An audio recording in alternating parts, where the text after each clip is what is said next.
nuevo, espero que no me haga ninguna jugarreta el clima, pero bueno, muy contento y muy feliz de estar aquí y de poder charlar con todos ustedes.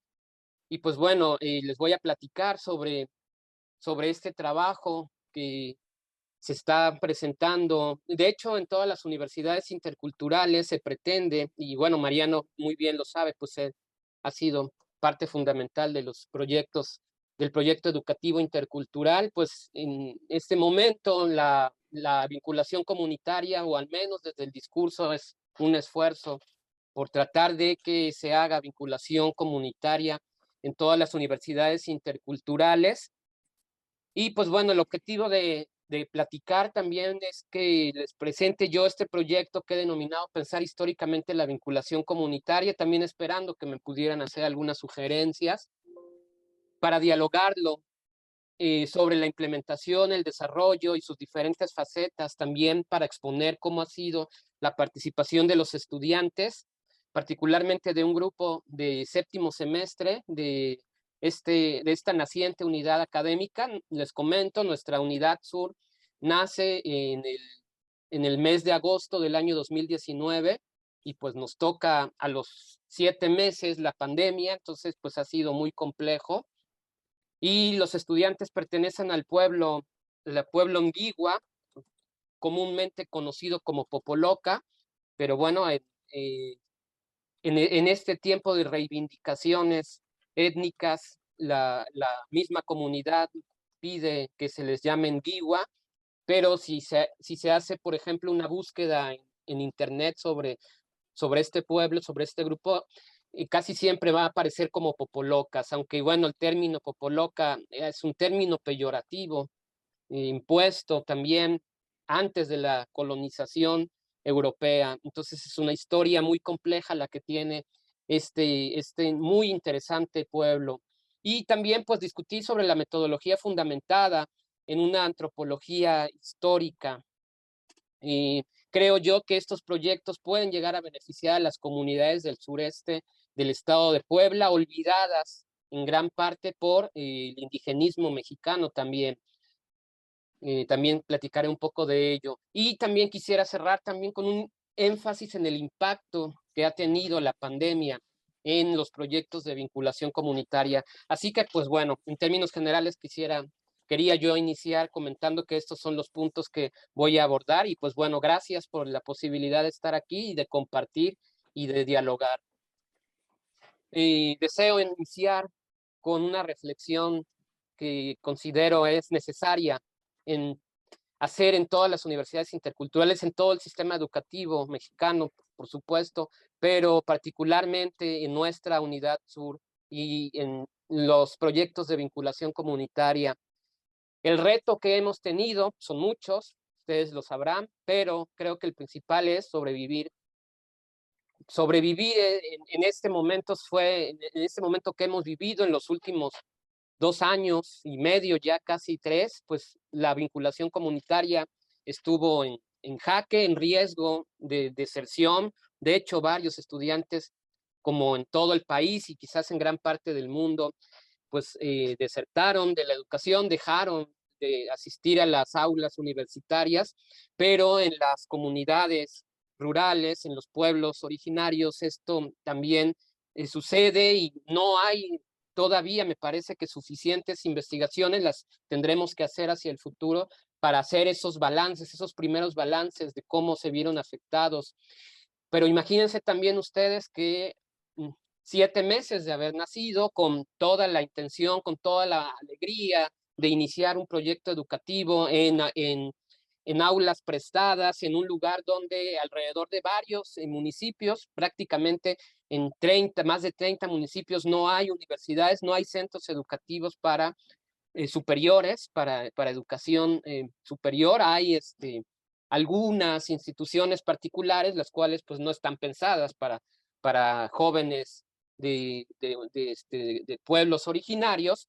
Pues con toda esa emoción tenemos la pandemia. Entonces, no quería dejar pasar esto. La sobrevivencia y todavía la sobrevivencia y el riesgo, pues es latente, ¿no? Y creo que hay que reflexionar y hay que escribir sobre esto. Quisiera iniciar también como primer punto sobre todo para que quizás no todos estén, algunos sí, algunos seguramente sí, pero familiarizados con las universidades interculturales en México, pero no quisiera dejar de lado comentar que, bueno, existen en este momento ya 12 universidades interculturales, hay una nueva, de hecho, el año pasado una y este año otra, estamos hablando de 13 universidades interculturales del Estado, pero por supuesto hay otros muchos proyectos educativos con enfoque intercultural y comunitarios que existen en Oaxaca, en Puebla, en algunos otros estados, pero específicamente yo, en la parte que estoy trabajando también tiene que ver con las universidades creadas por el Estado, porque me parece que pasan por procesos muy complejos, muy turbios, muy contradictorios, y es importante que hablemos. También creo que en este espacio de manera libre, no así en los espacios oficiales que tenemos, en los mismos congresos de universidades interculturales, donde a veces no son tan bienvenidas las posiciones críticas como las que yo pretendo ir presentando. Pero bueno, en México existen estos proyectos educativos.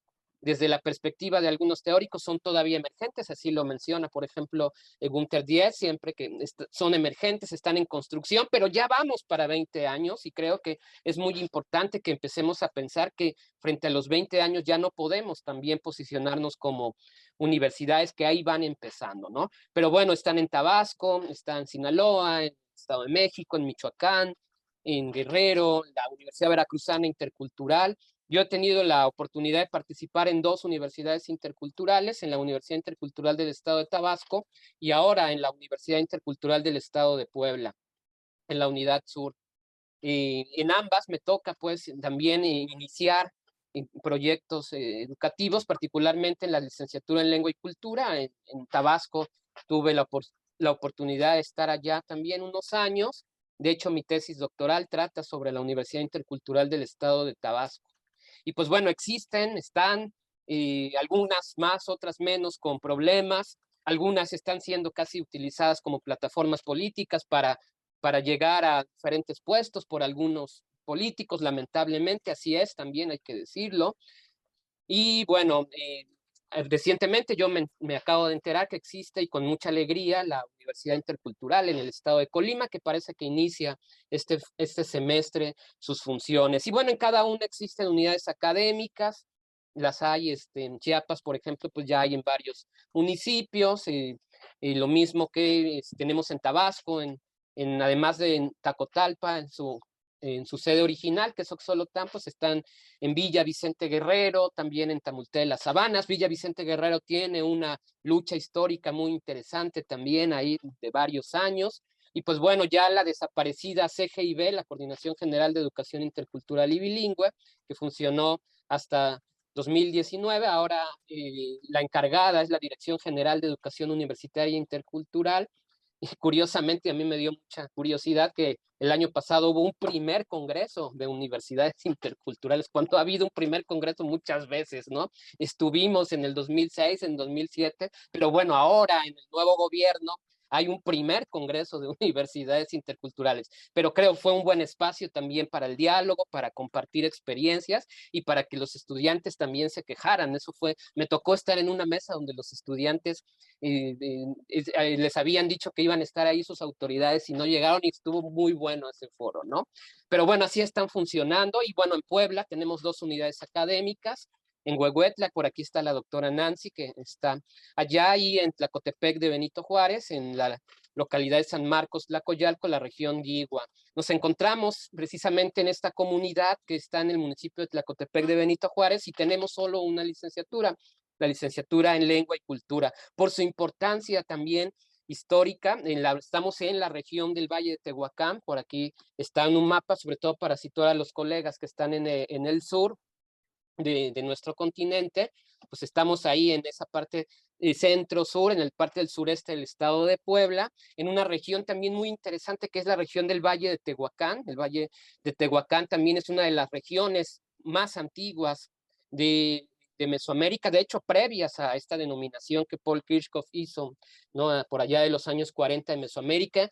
Sabemos que es mucho más antigua, por ahí en la década de los 60, 70 estuvo Richard McNeice trabajando en esta zona Y bueno, es bien interesante porque el municipio de Tlacotepec de Benito Juárez no fue tan, no, de hecho no fue casi estudiado. Y una buena parte de los municipios de esta amplia región, que incluye varios municipios de Oaxaca y Puebla, incluso yo diría que también de Veracruz, está en el límite con Veracruz, salvo que es Aculcingo, Maltrata, fue también región Guigua. Hay un municipio que se llama Chapulco, ahora estoy revisando ahí unos archivos y es un municipio también donde se habló la lengua antigua y es un municipio que está en el límite con el estado de Veracruz, ahí en la zona de las cumbres de Maltrata, ahí donde hay de las cumbres de Aculcingo y de Maltrata, donde hay un parque eólico, y bueno, una zona muy castigada por proyectos actualmente modernizadores, ¿no? O sea, ahí hay un parque eólico que prácticamente está condenando a la migración a los jóvenes en Chapulco. Estuve hace unas semanas ahí en municipio de Chapulco y prácticamente los jóvenes estudiantes de bachillerato están pensando en Estados Unidos. En absoluto les interesa estar estudiando y la pandemia vino a recrudecer esto, ¿no? Pero bueno, la región es una zona de amplia y diversa historia de herencia mesoamericana, como les comentaba, se conoce a este pueblo como Popoloca, pero Popoloca, pues, impuesto por la cultura náhuatl, significa el tartamudo, el que apesta, y así les denominaron porque no les entendían su lengua, una lengua muy compleja, muy difícil, pero muy interesante además, ¿no?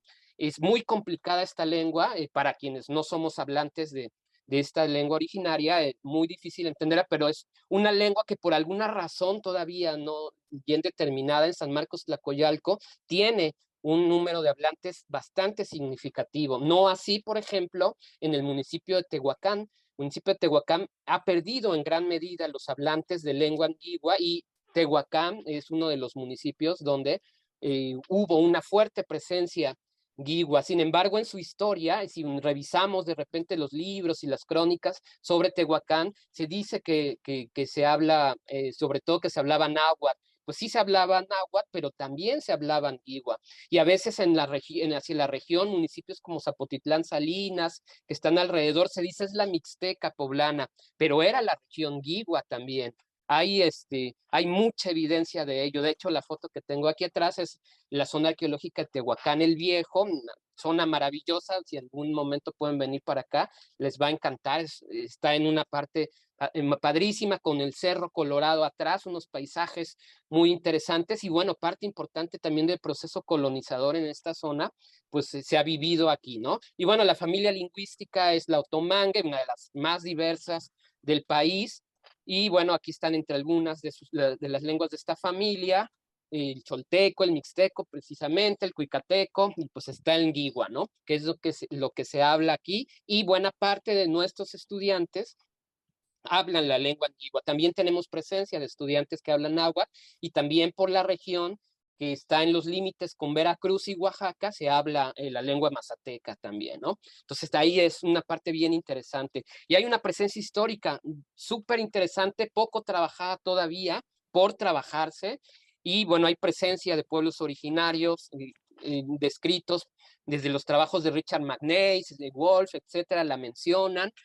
Semo también en su trabajo, su libro de historia económica, menciona la importancia de la región del Valle de Tehuacán y pues como sabemos, ¿no? Se menciona comúnmente que es una de las zonas originarias de la domesticación del maíz, ¿no? Para la gente que está en el sur, pues les menciono estas partes que me parecen fundamental para entender por dónde va el proyecto ¿no? Y bueno, pues tenemos periodos prehistóricos, de hecho, la región del Valle de Tehuacán, no solamente rica en recursos naturales, sino también arqueológicos, lingüísticos, étnicos, por supuesto, pero también prehistóricos. Eso también hay que decirlo. Y hay paleontología también en esta zona, ¿no? Y se recuerdan los trabajos de Richard McNeice, hay un pequeño museo en Tehuacán donde está también parte de lo que él trabajó, ¿no? Esta fotografía que además es bien interesante cómo se ha trabajado la sal en esta zona, pues está ahí en la reserva de la biosfera de Tehuacán, Cuicatlán, en el municipio de Zapotitlán, Salinas, aquí cerca de Puebla, ¿no? Y se maneja esto desde tiempos previos a la llegada de los españoles, el manejo de la sal, y además se trata de sal prehistórica porque son yacimientos, zonas donde hubo arrecifes de coral y se encuentran fósiles, ¿no? Entonces, bueno, hay una reserva, es una de las dos reservas ahora bioculturales protegidas por la UNESCO desde 2018 y está enclavada entre los estados de Puebla y Oaxaca y abarca varios municipios. Les decía de Puebla, Oaxaca, pero yo creo que también de Veracruz. Y ahí está Tlacotepec de Benito Juárez, en el estado de Puebla, uno de esos municipios. Aquí hay una fotografía con mis estudiantes, con mis brigadas, visitando la zona arqueológica de Teteles de Santo Nombre, que está aquí en Tlacotepec de Benito Juárez. Bueno, esa es la parte histórica que no quiero dejar de hablar porque de ello tratan este proyecto. Y bueno, la vinculación comunitaria.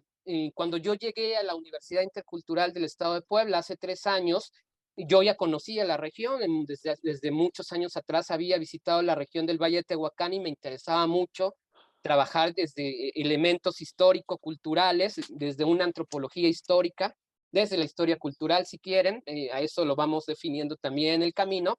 Y bueno, creo que cuando me dicen que tenemos que hacer vinculación comunitaria en la universidad, yo traté de empezar a trabajarlo desde un enfoque histórico.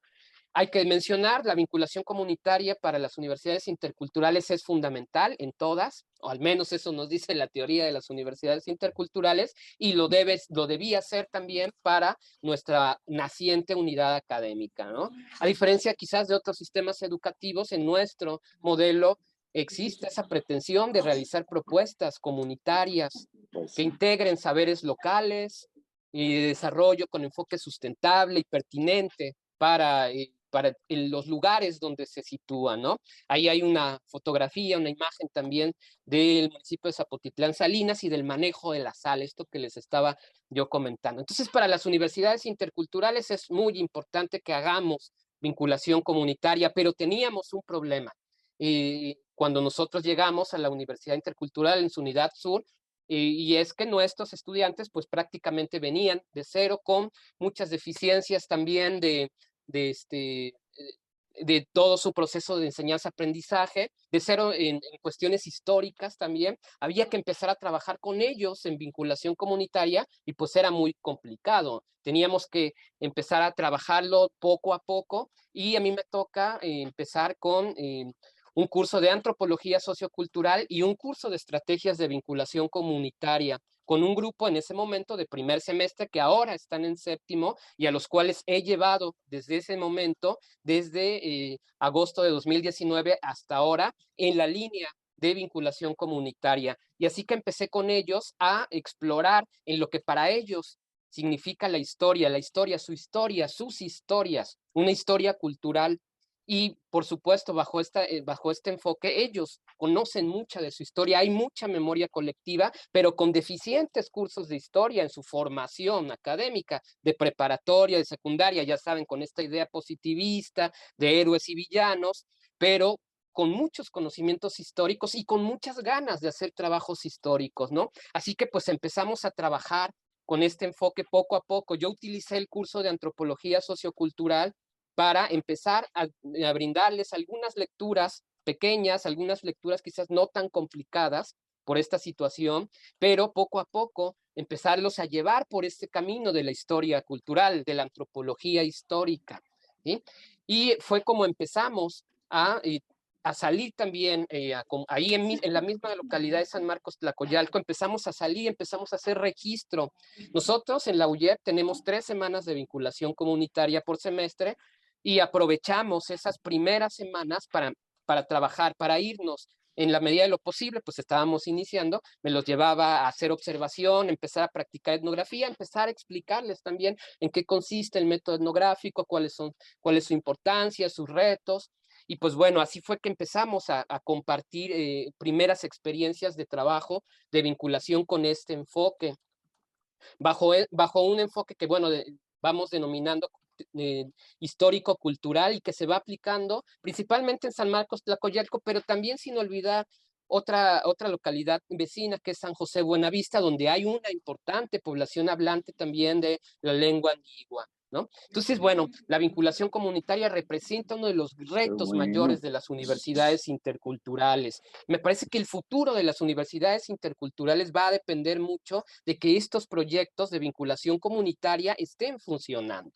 Bueno, ¿y cómo lo hacemos? Trabajamos por brigadas. Trabajamos por brigadas y cada uno de los profesores tenemos, en ese momento éramos 5 profesores en la unidad sur, pues bueno, nos dividimos por brigadas. Yo estoy trabajando en este momento con 4 brigadas todavía, aunque ahorita ya como son más estudiantes, hemos tenido que subdividirlas, pero son 4 tópicos principales de temas y los he dividido así. Y aquí, por ejemplo, estamos en la zona arqueológica de Teteles de Santo Nombre. Hemos hecho recorridos por las zonas arqueológicas, también combinando tanto lo que observan en la localidad de San Marcos Tlacoyalco ellos en su vida cotidiana, como con ese pasado que, aunque conocían, desconocían. Esto que se escucha paradójico es una realidad, ¿no? Porque sí lo conocen, sí lo saben, está de pronto en la memoria de las historias que les cuentan, pero nunca lo habían tratado tampoco en sus clases, o sea, en sus clases de historia que llevaron en el bachillerato, hasta el bachillerato.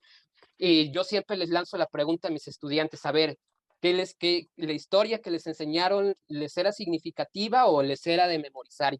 Casi por completo para todos sí, teníamos que memorizar a Miguel Hidalgo y a Benito Juárez, etcétera, etcétera, pero bueno, vamos caminando poco a poco y hemos ido caminando a lo largo de estos 7 semestres en tratar de hacer esta historia algo más vivencial para ellos, ¿no? Y me parece que les ha gustado a muchos de ellos y es por eso que ha ido caminando estos proyectos, ¿no? Y bueno, pues la vinculación comunitaria, le estoy dando ese enfoque histórico-cultural y creo que representa una posibilidad para potencializar, en este caso, al pueblo Anguigua, en proyectos culturales que existen pocos en esta región, que además tiene muchísimo, muchísimo de arqueología. Hay impresionante lo que hay de arqueología.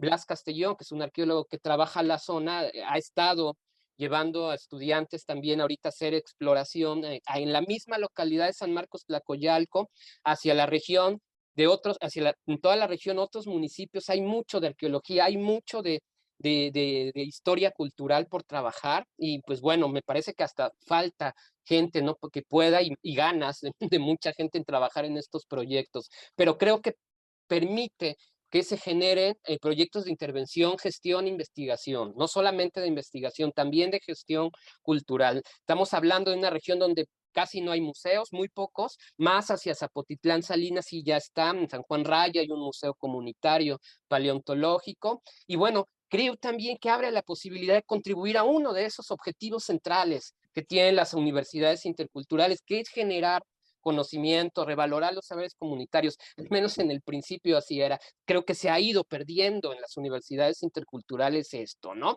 Y tenemos que ir trabajando, tenemos que ir discutiendo constantemente sobre qué es la interculturalidad y cómo la estamos viviendo, ¿sí? Y bueno, también retomar rasgos temporales que han existido y que están en riesgo de ser olvidados algunos de ellos. También eso es algo que vivimos, ¿no? Los mismos estudiantes lo dicen. Y bueno, esto lo tenemos también, debo decirlo, en la licenciatura de Lengua y Cultura, se los mencionaba al principio, y la licenciatura en Lengua y Cultura, que es importante no solamente en la UIEB, en otras de las universidades interculturales, pues bueno, creo que es un paso para seguir trabajando en proyectos que tengan que ver con una nueva forma de hacer antropología también, me parece. Y bueno, eh, los estudiantes llevan, como les comentaba, desde primer semestre sus cursos de vinculación con la comunidad. Sí, Y el planteamiento que fui haciendo desde el principio fue, desde ese a ver, septiembre de dime. 2019, fue No, empezar a pues hacer es que se va a tardar un rato. Dale, trabajos de vinculación comunitaria, empezar a a visibilizarlos, ver. porque por supuesto hay una deuda de justicia social, de reivindicaciones étnicas en esta región del sureste de Puebla. Quizás en Puebla fueron trabajadas más Qué, otras regiones qué y en chistoso. la Si me la región quito de la oreja se del desconecta. sur de Puebla, Perdón. del sureste de Puebla específicamente, no tanto, ¿no? Adelante. O si Dime. lo hay, apenas estamos también en la reconstrucción y de nuevas miradas. Entonces creo que hay una deuda ahí y bueno, pues tenemos que seguirla trabajando. ¿Y cómo? En el programa de Lengua y Cultura en la UIEP, pues tenemos diferentes ejes y brevemente aquí les menciono, ¿no? Tenemos, tenemos que trabajar en esos ejes de manera conjunta, que es complicado a veces Vale. porque no siempre los intereses de los otros colegas van a coincidir con los que podemos llegar a tener, Sí. pero lo que hemos hecho es que en estas 3 semanas de vinculación comunitaria trabajemos en la medida de nuestras posibilidades fuertemente con parte teórica y en esas semanas de vinculación comunitaria vayamos a trabajo de campo. Y entonces yo lo que he tomado de estos dos ejes que he tenido la oportunidad de llevar en estos 3 años, los cursos, por ejemplo, de antropología, de etnociencia, el de cultura, territorio e identidad, y ahora estoy llevando un curso de etnohistoria con esta generación que está próxima a egresar, combinándolo con el eje metodológico también, que me ha tocado trabajar, al menos con uno de los 2 grupos que tenemos ahora de séptimo semestre, estrategias de vinculación con la comunidad, diagnóstico comunitario, enseñarles a trabajar diagnósticos, que ellos vayan diseñando sus propios diagnósticos, haciendo los talleres y buscando que estas metodologías sean significativas y que sobre todo aterricen en estos cursos, en este eje sociocultural y particularmente llevando la antropología como algo fundamental, porque hay fuertes críticas que la antropología, que ya no, que creo que sí, un enfoque antropológico sigue siendo elemental, es muy importante, es necesario, pero no bajo la misma visión de corrientes, de momentos históricos que nosotros conocemos muy bien del siglo pasado, ¿no? Entonces, bueno, ha sido retomar un pensamiento histórico y también ha sido retomar elementos históricos de corrientes históricas y desde las corrientes y teorías históricas y particularmente y poco a poco, y eso ha sido difícil, no quiero decir que es fácil, ha sido difícil empezar a llevar una literatura también significativa para los estudiantes, pero poco a poco lo vamos logrando también, que vayan leyendo a teóricos. A mí me gusta mucho trabajar con Mark Bloch, por ejemplo, y el libro de introducción a la historia como un libro de introducción también precisamente a estos enfoques históricos que pueden ser de gran utilidad, ¿no? Bueno, recientemente, por ejemplo, la Universidad Veracruzana acaba de publicar en la Facultad de Antropología un libro de los avatares de la antropología histórica, lo acaban de presentar esta semana también, que ya salió hace unos meses, de ahí he estado tomando también algunos elementos importantes que los estudiantes pueden ir retomando en sus cursos también de antropología, de cultura, de mitos, etcétera, que ellos van viendo y en lo que van también ahora pensando de trabajos de tesis para su titulación. Y pues bueno, así es que hemos ido diseñando en conjunto a ellos, a los estudiantes, a estas brigadas, esta propuesta teórico-metodológica en vinculación comunitaria centrada en que ellos piensen su historia, investiguen sobre su historia, sobre sus historias, sobre la cotidianidad de sus historias. Y ahí en la localidad de San Marcos, Tlacoyalco, pero también pensando en que al menos el próximo, y que será nuestro último semestre también, presentemos los resultados de este proyecto en otros municipios cercanos. Particularmente nos interesa ir a Tehuacán, porque pues en Tehuacán de pronto no hay una claridad, ¿no? De esta secuencia histórica que les comentaba, hay muchos vacíos históricos y los estudiantes pues han tomado con emoción algunos. Y de hecho, hace un año, precisamente en septiembre, participaron en las Jornadas del Maíz, una de las brigadas en la UNAM, y este año también ya participarán con el trabajo que han hecho el Día del Maíz, ahí también en la Universidad Nacional Autónoma de México.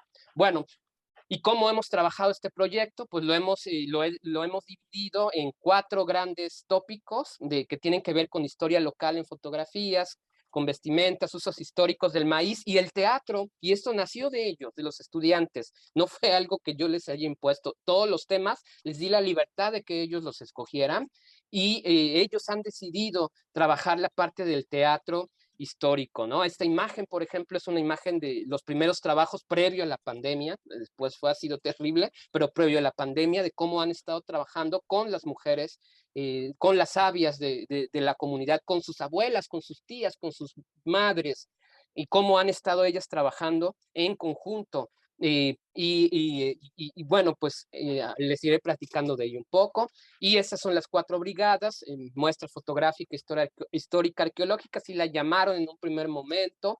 San Marcos, Tlacoyalco y sus reliquias fue el primer nombre, ya ha cambiado un poco.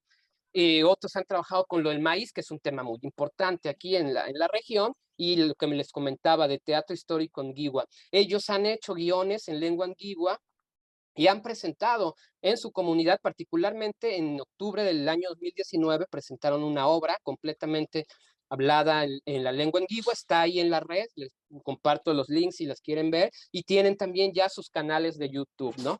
Y bueno, el objetivo del proyecto ha sido el de pues trabajar con saberes locales, ancestrales, bajo esta idea del pensar históricamente. Retomamos a Legoff, a Bloch, a estos teóricos importantes, que los vayan leyendo, sí es importante, poco a poco sí tienen que leerlos. Creo que el trabajo teórico es importante a pesar de que estamos bombardeados por muchos frentes de que eso no es tan importante, pero no, claro que lo es. Muy importante la parte teórica. Tenemos que hacer muchos malabares para irlo construyendo, pero es muy importante, muy interesante cuando hay una buena respuesta. Yo que he trabajado en otros momentos en las ciudades, ya eso ya no se puede, ¿no? En estos lugares lo podemos hacer y eso es algo bien interesante, ¿no? Entonces, bueno, la metodología y hay una revisión teórica. Yo aproveché el tiempo pandémico y ahorita lo voy a platicar para trabajar esa parte teórica.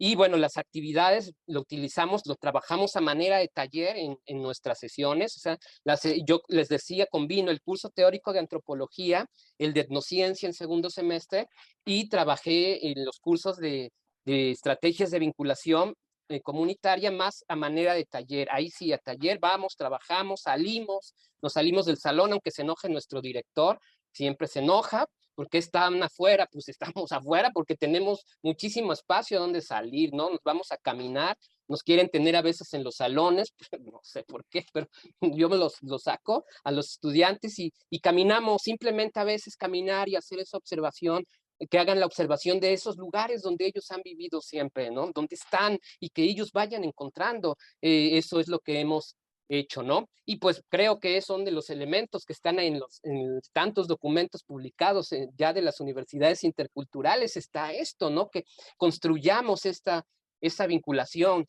que se construya a partir de sus propias experiencias, combinando la parte teórica de los cursos, ¿no? Entonces, bueno, hemos involucrado a los estudiantes. Hay resistencias, claro que sí, por supuesto, como les decía, ¿no? Esto no es una cosa de fantasías bonitas, ¿no? Hay que ser críticos frente a nuestros propios procesos como profesores, ¿no? Pero bueno, he tenido ese objetivo. Ahorita en el curso de etnohistoria que estoy trabajando con séptimo semestre, estoy en ello, ¿no? Los estudiantes están vueltos locos porque tienen que hacer su servicio social y tienen que hacer un montón de cosas, pero nos damos el espacio para escuchar música, para escribir, para sentarnos a registrar un atardecer, ¿no? Para ver cómo cae la tarde y cae ahí el Quetzalcóatl en atrás, y llevarlos a las zonas arqueológicas también cuando se pueda, ¿no? Porque tenemos muchas zonas arqueológicas que están en los patios de sus casas, ¿no? En los terrenos, ahí en el terreno donde será la sede de nuestra unidad académica, está sobre una antigua ciudad que seguramente fue grandísima, ¿no? Entonces, bueno, trabajo con la idea de que cada estudiante es un actor social que piensa su tiempo histórico, ¿sí? Entonces ahí retomo la parte de la antropología histórica, ¿no?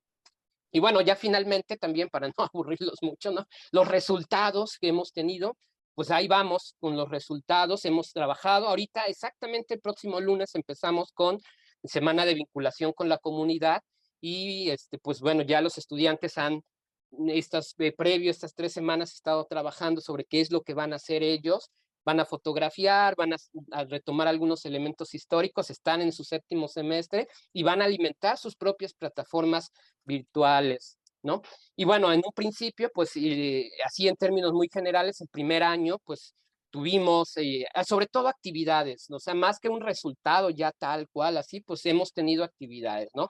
Como que hicieron, y los estudiantes, ellos hicieron una actividad con sus abuelos, que han trabajado en la milpa, en el campo, y lo hicieron ahí en el deportivo de la localidad de San Marcos, y platicaron sobre el maíz y sobre las problemáticas, algo así, ¿no? O sea, y otros y empezaron a hacer un guión en lengua antigua y lo aplicaron, presentaron con todas las problemáticas que se puedan imaginar, pero así es como han empezado a hacerlos, que yo denomino son ya primeros resultados, ¿no? Y otro grupo hizo, la brigada primera hizo una muestra en una escuela de un tendedero con fotografías de las zonas arqueológicas abiertas al público. Esto también fue previo a la pandemia. La zona de Teteles de Santo Nombre, que está en Tlacotepec, y la zona de Tehuacán el Viejo, que está en Tehuacán. Entonces fueron, fotografiaron y ahí hicieron su tendedero, ¿no? Y lo llevaron con los estudiantes de la secundaria y platicaron también sobre su historia, ¿no? Otra brigada presentaron también con madres de familia de una escuela y empezaron a trabajar sobre sus telares y sobre sus vestidos y la importancia de ellos. Otra brigada, les comentaba esta, pues hizo un foro ahí en el Deportivo, llevando los diferentes tipos de maíces, y ahí hubo un diálogo bien interesante que ellos organizaron. Yo ahí no me metí en esa organización, los dejo por completo que ellos lo vayan haciendo, vamos todo trabajándolo en el aula, ¿no? Y la Brigada de Teatro Histórico Anguigua, por ahí está, en una radio comunitaria que se llama Radio Anguigua, ahí lo pueden buscar. Radio Anguigua está en las redes sociales también, y ahí están las obras de ellos y otras cosas que hemos presentado y que han presentado otros colegas también sobre teatro histórico Anguigua. Aquí algunas imágenes de lo que fue esta función, donde ellos pues retoman una historia sobre las serpientes, historias que ahí se narran, ellos mismos las rescatan. Yo no las conocía también y para mí es todo un aprendizaje esto, ¿no? O sea, y bueno, pues la presentan, están ahí y las mostraron, ¿no?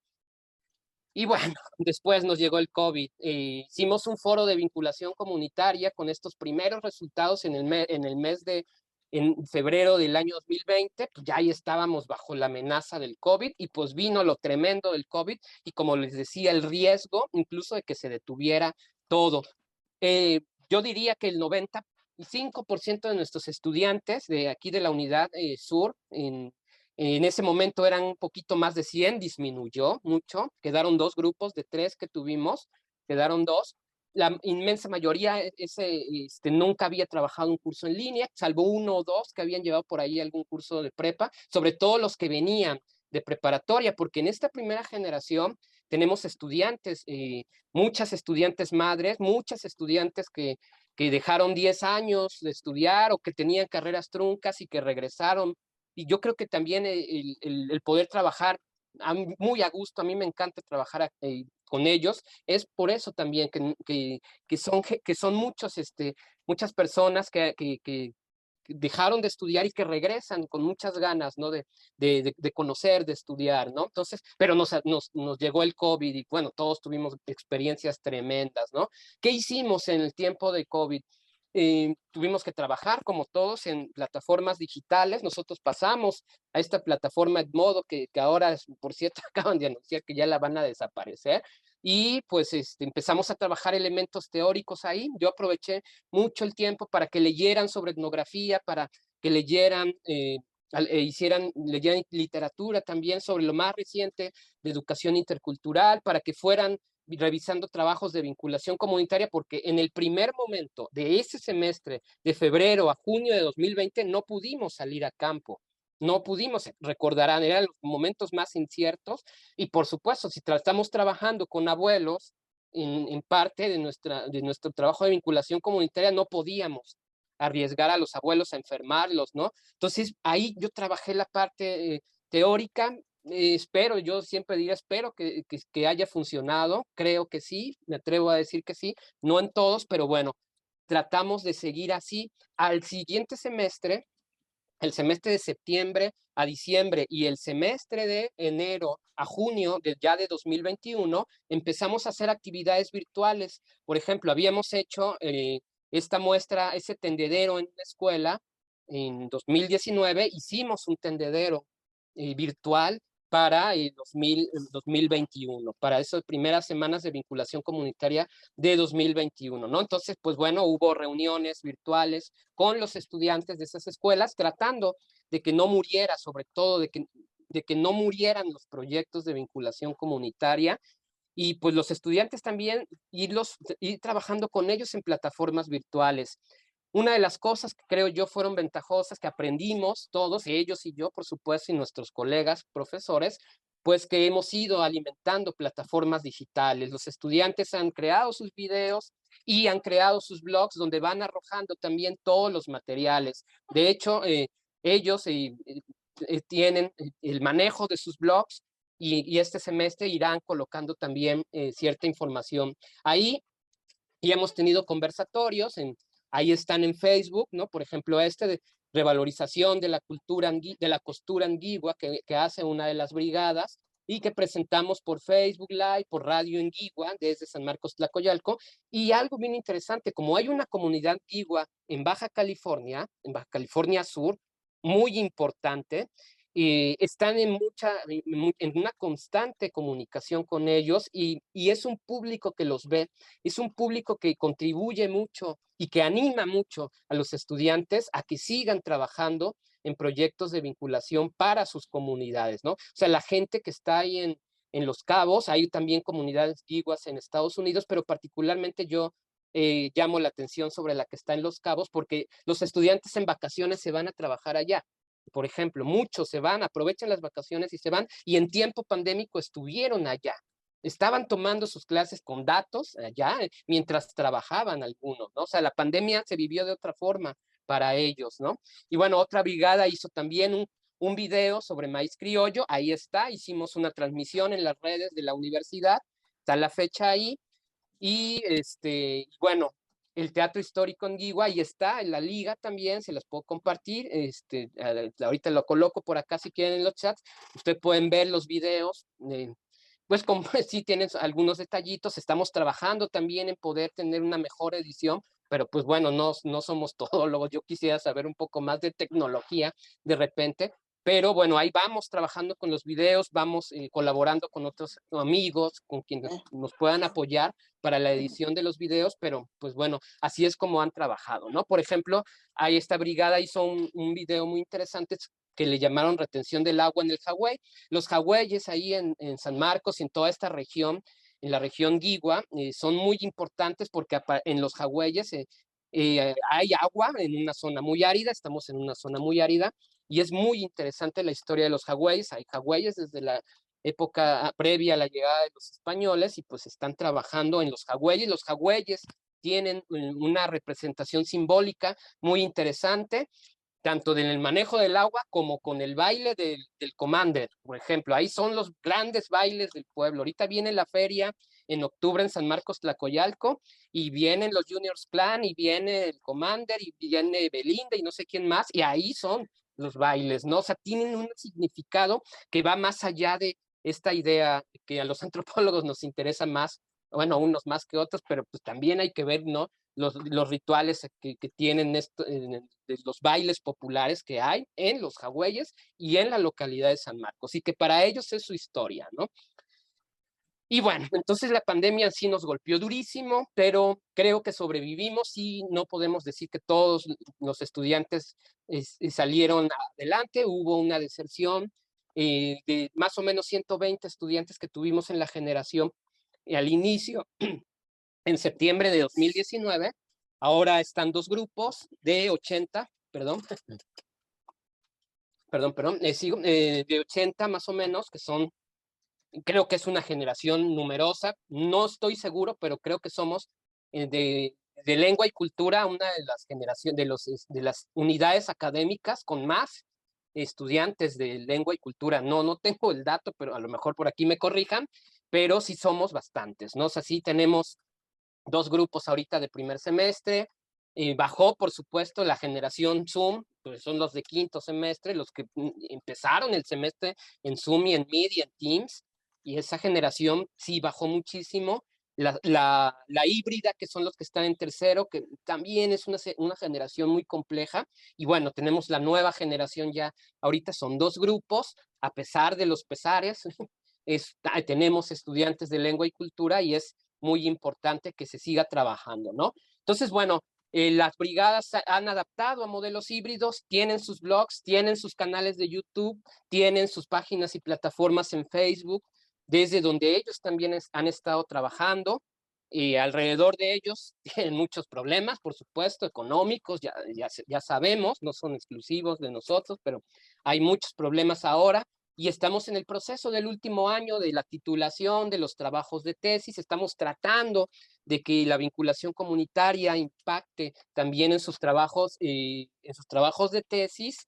Y bueno, estamos en este cuarto momento. Yo diría que hemos tenido 3 momentos de este proyecto de vinculación. El primero es el inicio, el segundo, el de la ola pandémica, tremendo, el tercero, el de las actividades híbridas, y ahora estamos en el regreso ya a las aulas y nosotros al trabajo de campo. El semestre pasado salimos a campo, ya logramos salir a campo, todavía, por supuesto, se imaginarán las comunidades como San Marcos, Tlacoyalco, mientras la ola pandémica baja en las ciudades, en San Marcos, Tlacoyalco está a todo lo que da, ¿no? Y eso lo vivimos muy fuerte, hubo, por supuesto, como en todos lados, mucha gente que murió, que falleció por la pandemia, pero bueno, ahora ya con todos los cuidados seguimos, yo es algo que les insisto, con muchos cuidados, sobre todo porque trabajamos con abuelos, ¿no? Y bueno, tenemos continuidad. Yo he insistido mucho a los estudiantes en que tengamos continuidad en medios virtuales, que hay posibilidades de que ellos también trabajen en medios digitales, que sus cursos los diseñen, que aprendan a diseñar cursos, actividades de gestión cultural por redes virtuales, que lo aprovechen. Y creo que ahí va, ¿no?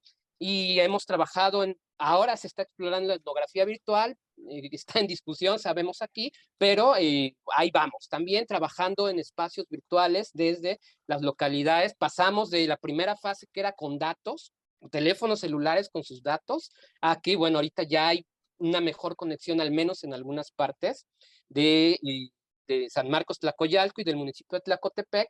Y bueno, el diseño de blogs y de sus plataformas es algo que hemos seguido trabajando, ¿no? Y bueno, publicamos yo quisiera también cerrar con esto.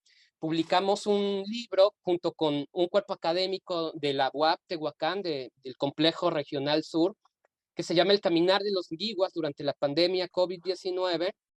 Es un esfuerzo que hicimos por tratar de entender también la pandemia, y en ese momento pues le pusimos el caminar de los Nguiguas durante la pandemia, aunque realmente es el caminar de los Nguiguas durante la primera ola pandémica del COVID-19, porque vivimos esa primera ola y escribimos sobre ello, escriben algunos profesores. Por supuesto, falta muchísimo por registrar de lo que vivimos, pero en eso estamos ahora.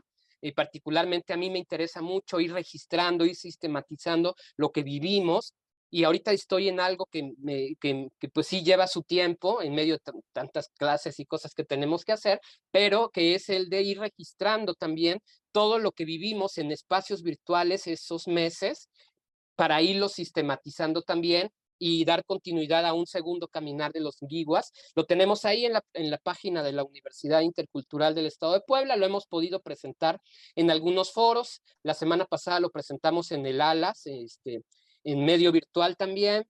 Y bueno, por ahí junto con la sabia Verónica Luna, mi compañera, pues escribimos un artículo y ella hizo la traducción también a la lengua antigua, para que pensando también en lo importante que es eso, ¿no? O sea, que lo que escribamos también, que publiquemos, no sea nada más para los puntos, estos puntos terribles, estas dinámicas que nos van a matar un día de un infarto, ¿no? Que no sea solo para eso, sino que se publique para que la comunidad lo tenga, ¿no? Que sea ahí. Entonces, pues yo los invito también a consultarlo.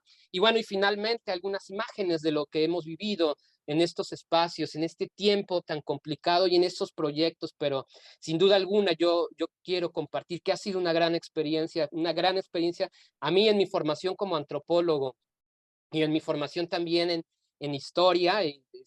Para mí ha sido un momento fundamental el poder trabajar con estos proyectos. Son proyectos que están en construcción y son proyectos que esperamos tener continuidad. Una vez que salga la primera generación, estaremos muy satisfechos si algunos de los trabajos de titulación no sean solamente tesis, sino que vayan siendo trabajos de diferentes modalidades que exploren otras formas de llevar el trabajo y que este sea significativo para la pandemia. Y pues ahí seguimos, ahí estamos en la Universidad Intercultural del Estado de Puebla, pues ese también es mi correo y podemos compartir y yo esperaría sugerencias, dudas, preguntas y cualquier duda que tengan sobre cómo hemos estado trabajando, además de lo expuesto, pero bueno, ahí seguimos con este grupo y particularmente, pues, ahí están ellos, los estudiantes en este tiempo pandémico, haciendo ahí, cortando un listón también del teatro histórico en Guigua. Les platicaba, por ejemplo, de la experiencia del teatro campesino indígena de Oxolotán de la década de 1980, que fue tan importante ese proyecto y ellos han estado leyendo, investigando de cómo han sido esos proyectos culturales que les permitan a ellos también poder construir sus propios proyectos y poderlos convertir en algo más que lo que se vive en la Universidad Intercultural del Estado de Puebla. Y pues bueno, ahí estamos, ¿no? Y muchas gracias y estoy a la orden y a la espera de sus comentarios y sugerencias. Gracias.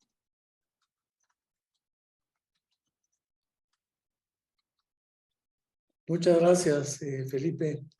Ha sido, bueno, para mí ha sido una descubierta, ¿no? He pasado cerca de la región muchas veces, pero jamás, ¿no? Imaginé que estuvieran por allá los, ¿cómo se pronuncia?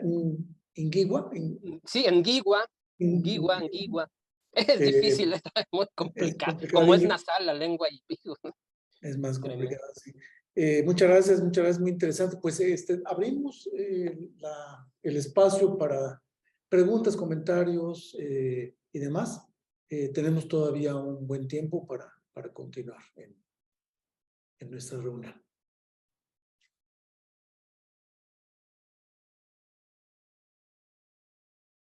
Fernando, buenas tardes, Fernando, ¿qué tal?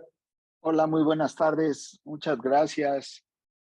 Muchas gracias por la exposición. Me pareció muy interesante. Me da mucho gusto que finalmente se haya concretado esta unidad de la Universidad Intercultural de Puebla, eh, que costó muchísimo trabajo y muchos años de esfuerzo, y qué bueno que estén haciendo tan buen trabajo.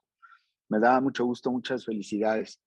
Eh, a mí mi comentario es muy breve y solamente quería, bueno, agradecer la exposición. Me parece que hay muchas cosas muy, muy importantes de lo que acabas de decir.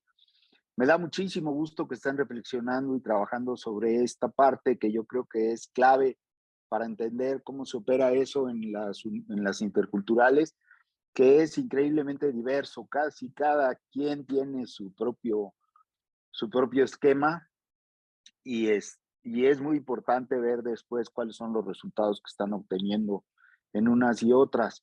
Y simplemente mi comentario era para animarte un poco a escribir no solamente sobre lo que están haciendo, lo que están hallando, sino a hacer un esfuerzo mayor de reflexión sobre la forma, digamos, sobre la metodología que utilizas para llevar adelante este proyecto, que yo creo que sería muy importante y es lo que después nos va a permitir, pues, entender mejor cómo es que en algunos lugares se logra o se hace de algún modo y en otros de otro. Entonces, muchísimas felicidades y es más bien animarte a que tengas más chamba, que ya veo que la puedes sacar bien, por lo que veo. Muchas gracias. Sí, muchas gracias, doctor Fernando Salmerón. Un gran gusto saludarle. Por cierto, del artículo del libro de Universidades Interculturales de Joy, de ahí su artículo de historia, ese lo leen mis estudiantes también entrando, y algunos otros más, ¿no? Que claro que son referentes, igual que el libro de antropología del doctor Mariano Báez, otro de los libros de ese antropología e indigenismo, son textos que ellos van leyendo, que van empezando a revisar y que van comentando que creemos que son muy importantes. Entonces, muchas gracias. Ahí vamos, ahí vamos. Es muy complicada pues, la situación también de pronto porque la zona, además me faltó decirlo, es una zona, en Tlacotepec es uno de los municipios que que han estado muy golpeados por el problema del huachicol también. Ahí en Tecamachalco, en Tepeaca, vienen de un momento muy complicado y de los linchamientos, es otro de los problemas graves. En este tiempo, en el tiempo de pandemia, hubo un linchamiento muy grave ahí. Entonces son cosas que suceden, que están pasando en las universidades interculturales y que estamos llevándolas también a la reflexión. Creo que es muy importante esto y sí, por supuesto, me anima mucho que me haga esa observación y así será, seguiremos trabajando en ello. Gracias.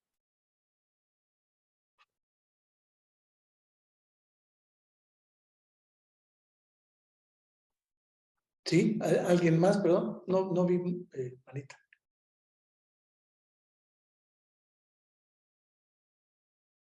Bueno, me apunto, Felipe. Realmente, bueno, yo quisiera centrarme en algo que despertó, digamos, de un tema que he estado apenas, digamos, trabajando muy por encimita, pero me despertó la curiosidad de poder, o el interés más bien, el interés de compartir contigo y con los colegas, las colegas, esta idea de cómo en un momento dado espacios como los museos, por ejemplo, ¿no?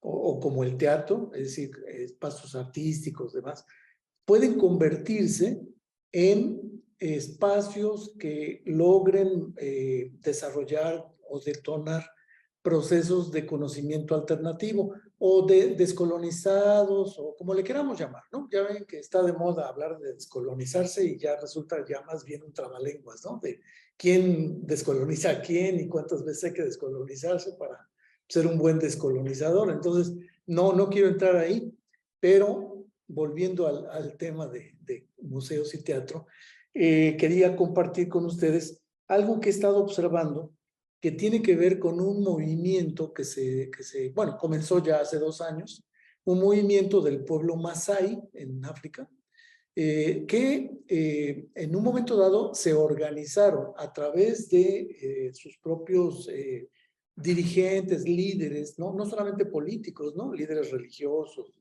líderes comunitarios, para hacer una visita al Museo Pitt Rivers en Oxford, que tiene una de las salas más importantes Masái, de la cultura Masái en el mundo. Y qué interesante porque pues la delegación Masái llega para entrevistarse obviamente con el director, la directora, etcétera, y le dice, bueno, lo primero que queremos es que nos dejen rehacer la sala, porque la sala que ustedes montaron es una sala que no tiene la verdad, que no expone la verdad de las cosas y que tiene objetos religiosos, sagrados, que no pueden estar en una sala, tienen que devolverse al pueblo, porque son sagrados, no pueden mirarse, no pueden tocarse, en fin, toda esta cuestión de reposicionar el conocimiento, digamos, originario, ¿no? Pero lo más interesante de ello es que he ido revisando cómo en ese trabajo, evidentemente tuvieron que haber picado piedra y tocado puertas y hasta patear puertas, ¿no? Hasta que digamos, les hicieron caso. Y entonces están ahora planteando algo que a mí me suena muy interesante, que es realinear las narrativas de la museografía desde su punto de vista. Lo que implicaría, me parece, ¿no? Implicaría una revitalización de un eje que comienza efectivamente con la historia, se ha propuesto lo que tú mencionabas, Felipe, atraviesa lo que sería la cultura, ¿sí? Y el patrimonio, ¿no? Es decir, ese eje, historia, cultura y patrimonio, lengua quizá en un momento dado, aunque aquí en el museo ellos no han insistido tanto en lengua, pero sí en este eje que menciono, que podría llevar a una verdadera revitalización de la cultura masái frente a los otros. Eso a mí me parece que es un punto de quiebre, ¿no? Clave, que en el caso del trabajo de vinculación comunitaria que tú llevas adelante, podría ser detonador. No significa que tengan que hacer lo mismo, sino tomar la idea un poco por ahí, porque tú hablabas de los museos, que hay poco museo, y bueno, por supuesto, entiendo que esos museos los ha organizado el INAH, ¿no? Y que ahí sería muy interesante ver qué opina la gente de lo que hay dentro y de cómo está expuesto y cómo está contado para el público. probablemente en ese ejercicio los estudiantes y la gente, pues los sabios locales, la gente de mayor, no necesariamente de mayor edad, pero sí de mayor conocimiento, de mayor experiencia, podría opinar al respecto. Eso metería como movimiento, ¿no? Como revitalizaría la cuestión de la identidad, finalmente, ¿no? La identidad étnica y cultural. Bueno, y con respecto al teatro, en efecto, me parece que la experiencia de Oxolotán, pues sí fue impresionantemente poderosa, ¿no? Yo recuerdo que incluso en la época se hacían, pues de manera muy, nada oficial, pero se organizaban grupos que íbamos para allá para estar en las presentaciones. Yo tuve la oportunidad de estar ahí y era realmente increíble lo que pasaba. No sé si tú también pudiste estar. Realmente, o sea, llegaba la gente y se armaba aquello y bueno, venía toda la discusión y gente de fuera también que iba. Después en Yucatán se armó algo parecido cerca de Mérida, también, digamos, echaron a andar un teatro comunitario al estilo del de Oxolotán y que también tuvo una época, ¿no? Tuvo una época de mucha actividad. Entonces, desde el punto de vista del teatro del oprimido, ahorita me acordé, porque por una de las bases centrales de la experiencia de Oxolotán es la de Boal, Augusto Boal. Entonces, sí sugeriría, aparte del material que yo con mucho gusto compartiré contigo esto le llaman la visita del pueblo Masái al Museo Pitt Rivers, dice decolonizando, ¿no? Desmontando la sala Masái en el Pitt Rivers. Compartiré contigo algunas notas sobre, más bien el texto de Boal, que vale la pena, y que seguramente habrá oportunidad de ver cómo en un momento dado esto puede llevarse a la práctica con tus estudiantes. Entonces yo creo que ahí hay, digamos, es solo un aspecto, ¿no? Por supuesto, de todo lo que tú expusiste y del plano que abriste, y donde yo creo que estas y otras tantas ideas y propuestas florecerán, seguramente florecerán. Hay muy, muy buenas condiciones y muchas felicidades también. Gracias, muchas gracias. Sí, hay experiencias que empiezan a ser interesantes. Les platico así brevemente, aprovechando este comentario. En la zona arqueológica de Teteles de Santo Nombre, que está en el municipio de Tlacotepec de Benito Juárez, es una de las últimas zonas abiertas por parte del INAH. Hay un conflicto muy fuerte entre la comunidad con el INAH. O sea, de hecho, yo la primera vez que fui a Tlacotepec de Benito Juárez, a Teteles de Santo Nombre, perdón, llegando, los comuneros que tienen el acceso a la zona arqueológica, esa foto que les presenté hace rato era dentro del recorrido que te dan los comuneros, no el INAH. El INAH nada más están en el museo, nada más en el museo. Te dicen, si quieres ir a la zona arqueológica, te vas de aquel lado, ¿no? Se llama Palmillas. Palmillas es el lado de la gente y Teteles de Santo Nombre es la del INAH, ¿no? Y pues inmediatamente me dijeron nada más los arqueólogos del INAH, nada más no digas que eres antropólogo, así tal cual, ¿no? O sea, me dijeron, no puedes decir que eres antropólogo, ¿por qué? Y ellos tienen toda una idea diferente, de pronto, en un primer momento uno dice, ay, o sea, lo que te están contando, pero sí sería muy interesante, de hecho, pues yo los he animado un poquito a que vayan explorando sobre ello, pero sí involucra conflictos, ¿no? Y precisamente, pues la Universidad Intercultural eso pretende solucionar conflictos, ¿no?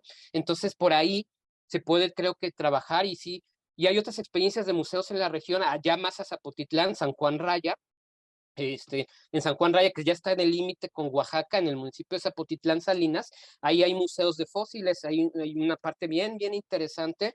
También la gente hizo toda una ruta de fósiles ahí, hay huellas también de dinosaurios descubiertas recientemente. Está Tepeji de Rodríguez también, el Museo de Peces, de fósiles peces también, y están siendo significativos, pero la región de Tlacotepec sí le falta todavía, ¿no? Entonces creo que por ahí es que va esta propuesta, y yo les digo a los chicos, a los estudiantes, a las estudiantes, ¿no? Que adelante con ellos, que sus ideas, y sí me servirá muchísimo esto. Muchas gracias por las recomendaciones, y sí, del teatro histórico, de la experiencia de teatro campesino. Bueno, yo estuve en Oxolotán hace 13 años, y fue muy interesante. Ahora sé que lo están trabajando también allá en Oxolotán, en una nueva forma. Hay algunas personas que todavía les tocó vivir ello, que están ahora llevando teatro, y pues estamos en contacto con ellos, ¿no? Esperando también que podamos intercambiar entre universidades interculturales. Pero sí, muchas gracias.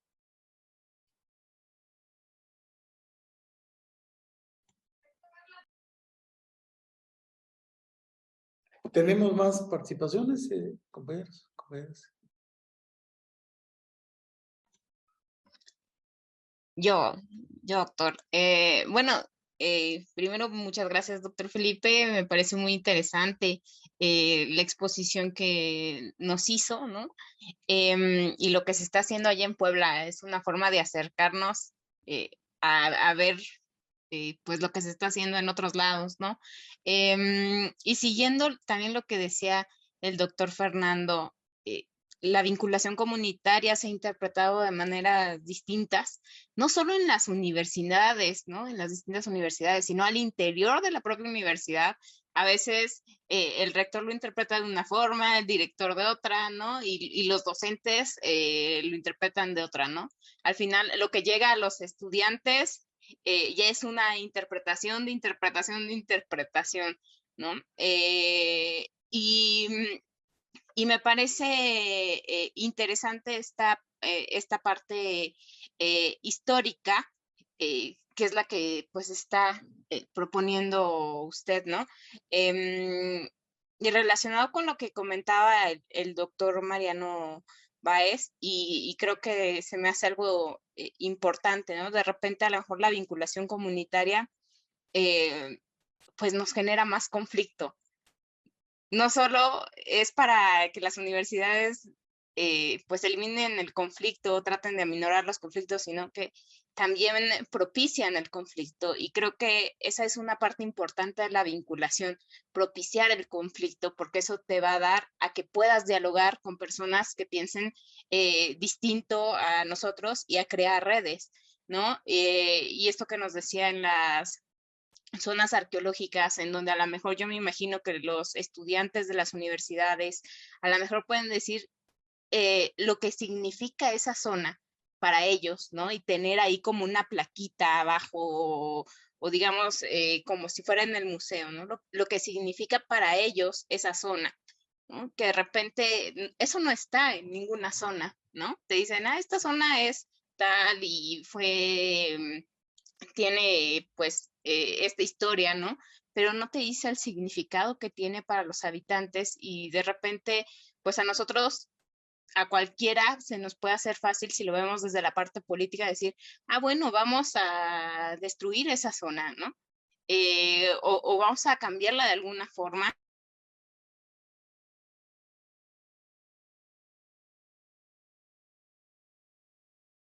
Se congeló, se congeló.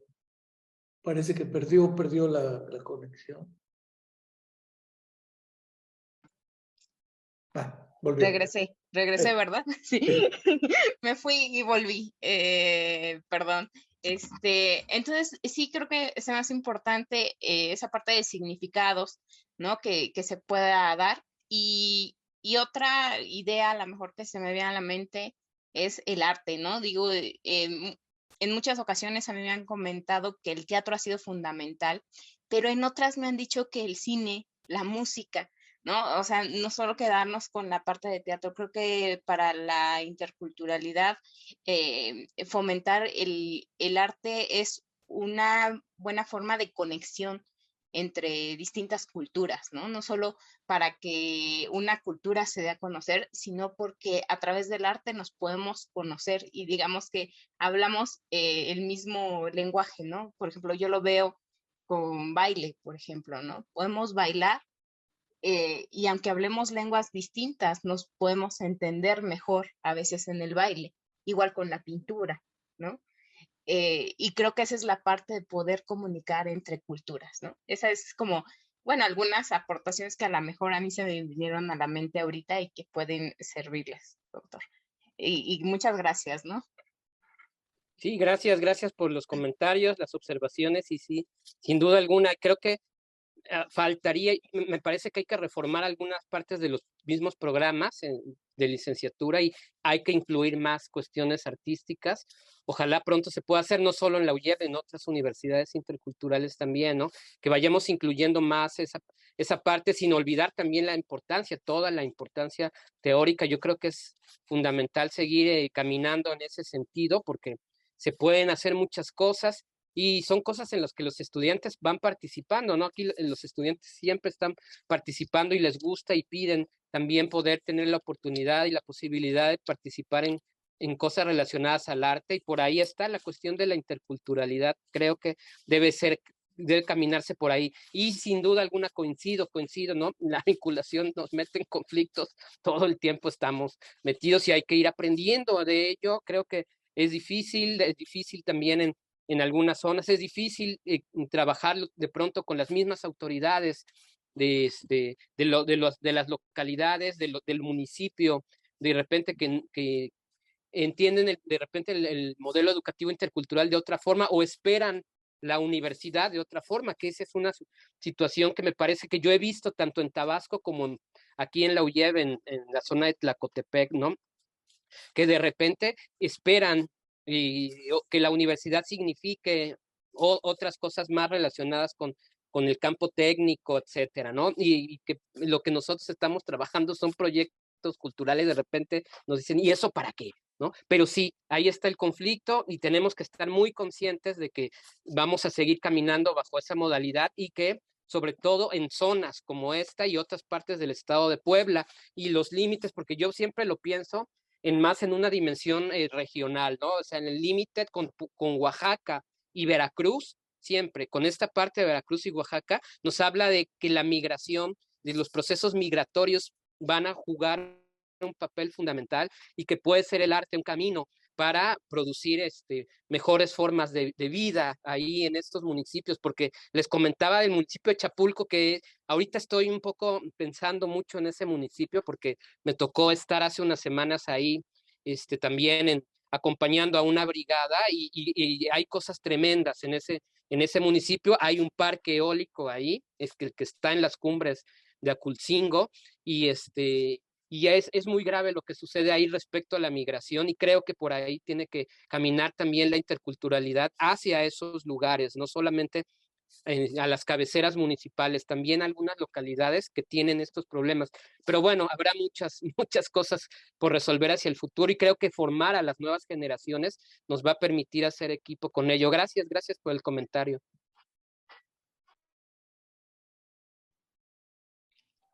Mariano, Seguimos, adelante, sí.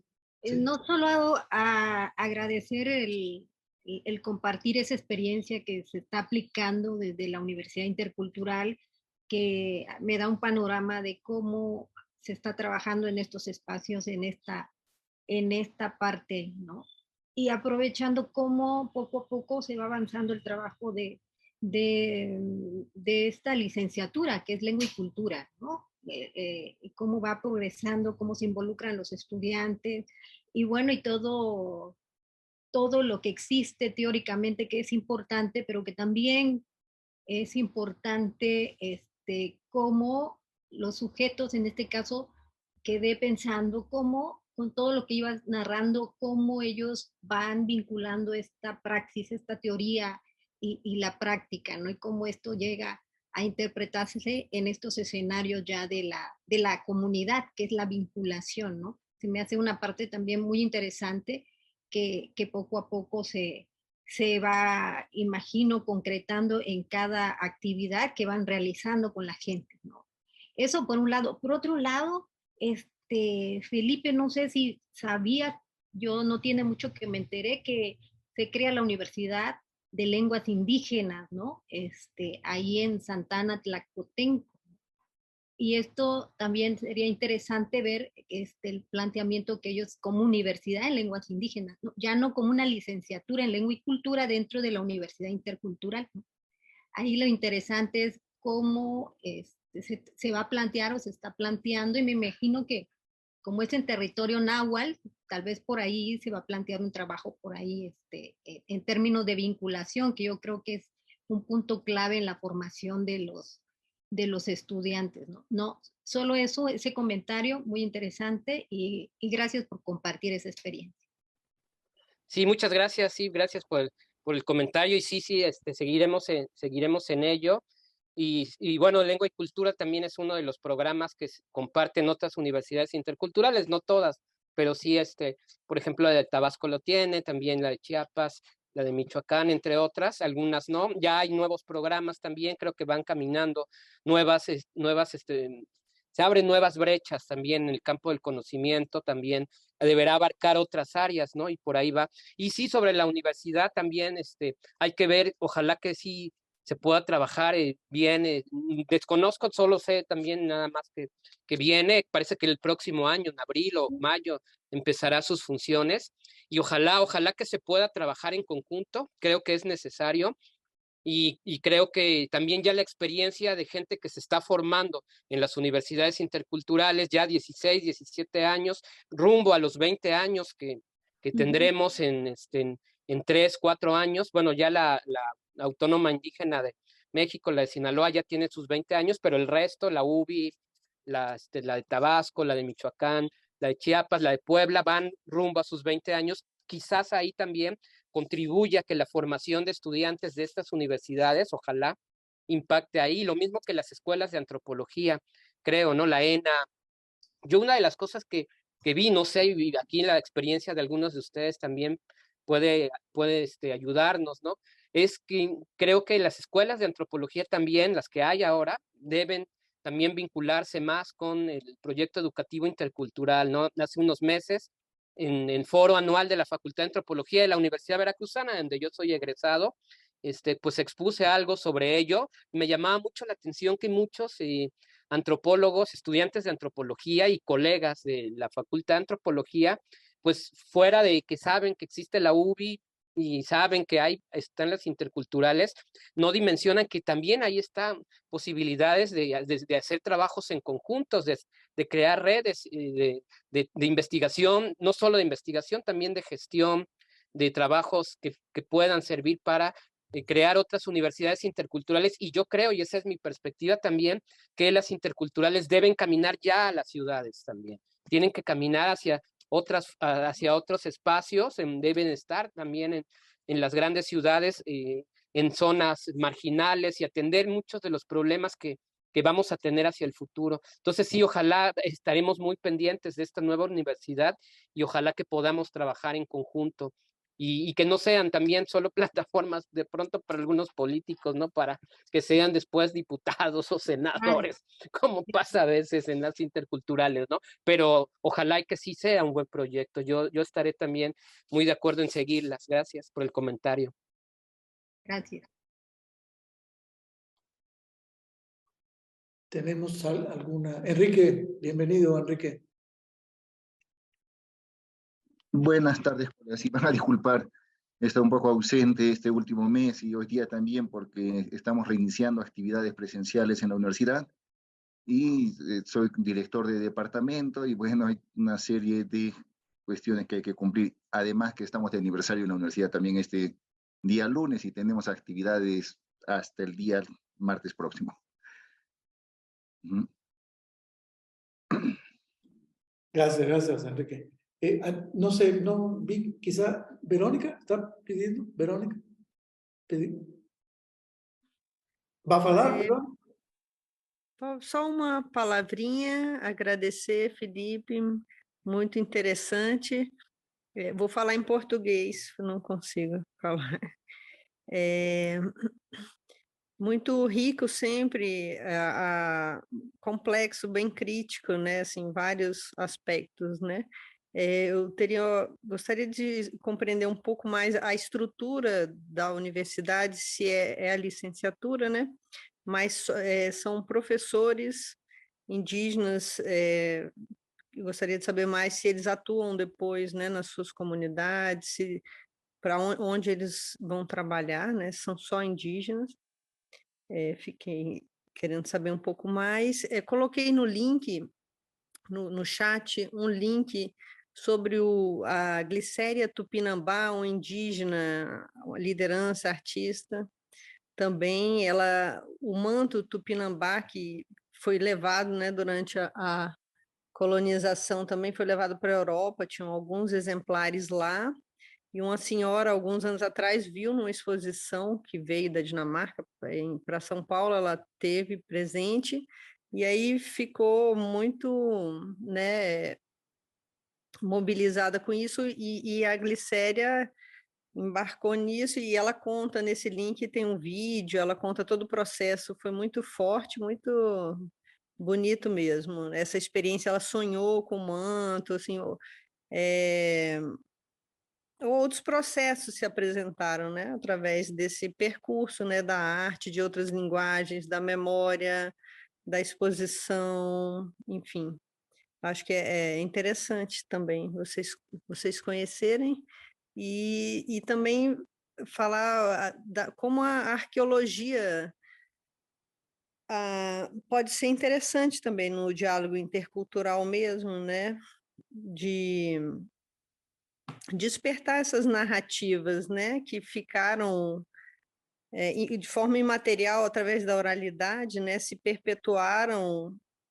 A gente não sabe desde quando, né, que essa uma arqueologia imaterial, né? Eu acho que tem muito para ser visto, né? Eu estou muito interessada nessa área. Eu achei interessante também. Eu tenho trabalhado com os cantos, né? Craô no doutorado, na tese, estamos tentando aí avançar, né?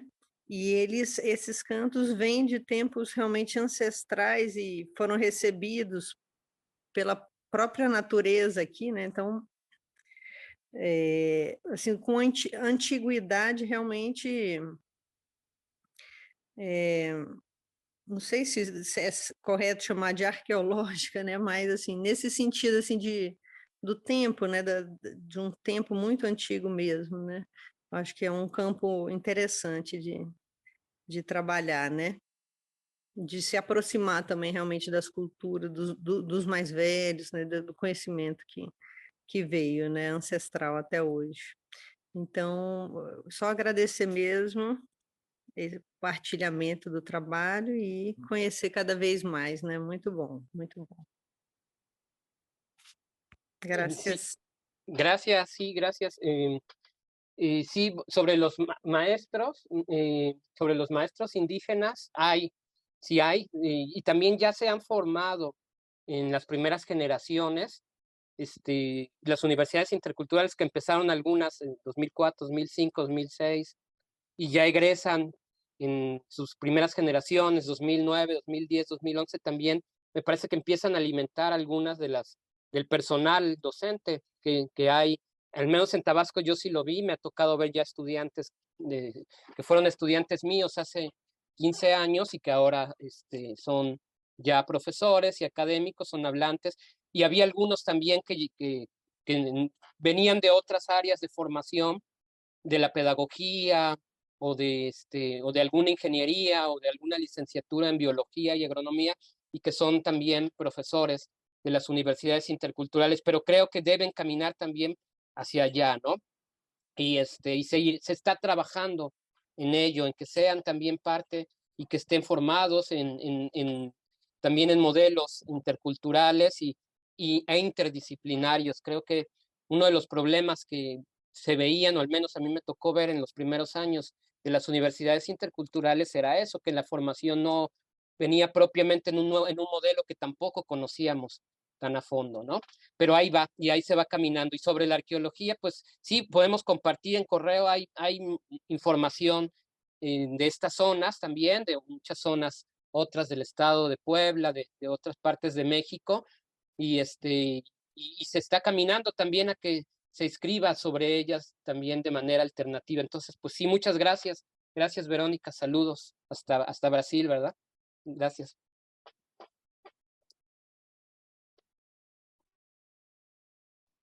¿Más? ¿Hay alguien más, disculpe, que quisiera intervenir? Profesor, Voy a hablar un poquito entonces. Saludos de nuevo, Felipe, muchas gracias. Muy interesante, ¿no? Aprendemos mucho con tu exposición también. Ya, hay muchas cosas. Voy a hablar quizás algo en el sentido de Verónica también, ¿no? De hacer una relación con las escuelas también, los maestros y las maestras, ¿no? Hacemos mucho esta reflexión porque acá en Brasil, cuando hablamos pues, el campo de la interculturalidad, ¿no? Las políticas interculturales, estamos hablando mucho de espacios de formación de maestros y maestras indígenas, ¿no? Entonces, por lo tanto, estamos siempre o casi siempre trabajando juntos con escuelas indígenas, ¿no? Aunque pues la cuestión no se limita a las escuelas, pero los movimientos acá en Brasil tienen mucho que ver con las experiencias de los maestros y de las maestras indígenas, ¿no? Lo que no pasa en las universidades interculturales, ¿no? Hasta donde yo conocí y entendí, ¿no? Yo conocí algunas universidades interculturales en México, ¿no? Y entonces, pues todo eso que estamos platicando es muy interesante pues tengo dos comentarios o dos dudas, algo así, ¿no? En primer lugar, la cuestión de la vinculación comunitaria, ¿no? Me gusta mucho, me encanta mucho la idea de vinculación comunitaria, ¿no? Pienso que acá en Brasil tenemos muchos problemas para hacer la vinculación comunitaria, ¿no? Nuestras universidades no hacen vinculación comunitaria, aunque intenten, hablen mucho de eso por otro nombre, ¿no? Como hablamos extensión universitaria. No lo sé el mejor término, Mariano, pero acá en Brasil hablamos mucho, pues tenemos las investigaciones, la enseñanza, la gestión y la extensión, ¿no? La extensión, la idea de la extensión sería pues hacer una vinculación comunitaria, pero no se logra hacer en Brasil eso, ¿no? En los cursos de formación de maestros y maestras, entonces ahí sí, ¿no? Y logramos hacer la vinculación comunitaria de una manera muy, me parece, interesante, pues, por lo menos, ¿no? Mucho mejor que todo el resto de la universidad, ¿no? Nosotros tenemos, sí, procesos planeados y concretos de hacer vinculación comunitaria, ¿no? Eso pasa por un proceso de investigación, acción participativa de los estudiantes indígenas, ¿no? Que son maestros y maestras, y por un proceso de creación de nuevas prácticas pedagógicas, ¿no? Por crear nuevas prácticas en las escuelas donde trabajan, ¿no? Y nosotros, pues, es un gran desafío, intentamos hacer eso, ¿no? De una manera más exitosa posible, ¿no? Y un aspecto me llama mucho la atención en lo que conocí en México y también de lo que estamos platicando ahora, ¿no?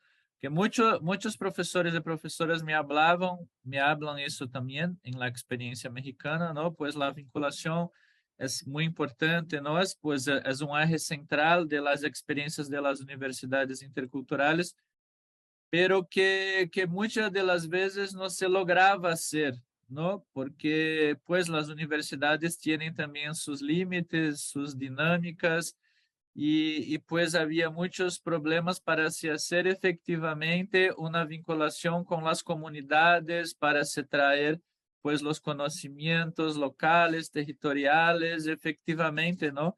Por ejemplo, me acuerdo que una maestra me habló, pues hacemos vinculación, pero